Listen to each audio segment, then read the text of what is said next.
To all in our lecture series of PPCM. In this lecture, we have discussed about the determination in construction contract, breach of contract, and contract negotiation. So first, let's see determination.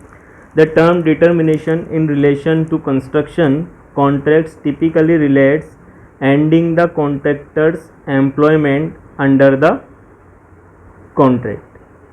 The word determination may also refer to determining the outcome of an assessment, such as expert determination, determination of approval for building regulation applications or planning applications, and so on.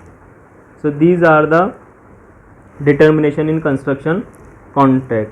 Now breach of contract. This breach word we already discussed in our previous lecture. Here we have again understand about the concept of breach of contract.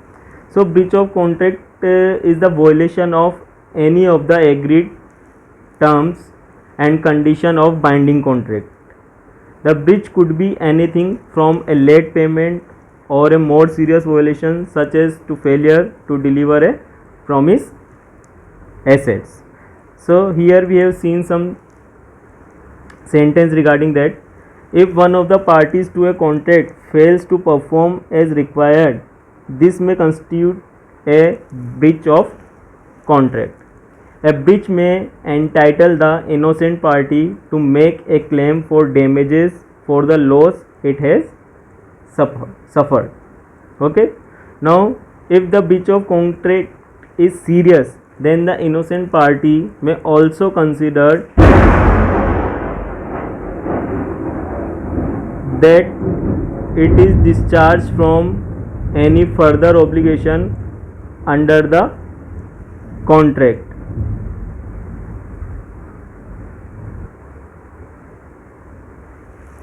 If the breach is less serious, that is a non-material breach. If breach is serious, that is a material breach. So for non-material breach, the innocent party may make a claim for damage but may not consider it is discharged from any further obligation under the contract. This prevents the innocent party from excusing their own performance because of a minor breach of just one part of the contract. So these are about the less serious or serious breach of contract. Now generally the contract will set out what those breaches are, what they might include.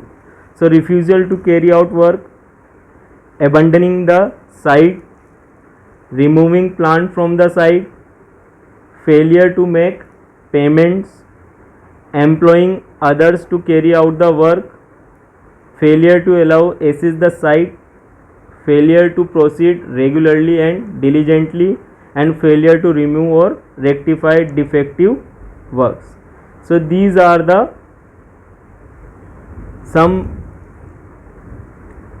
sentence or breaches which we have follow.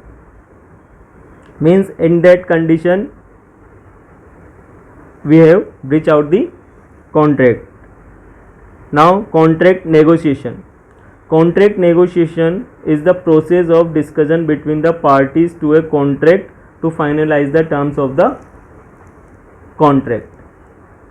Parties to construction contracts may include clients, consultants, contractors, subcontractors, and suppliers. Means contract negotiation is nothing but the process of discussion between the parties to finalize the terms of the contract and in the form and the content of the contract.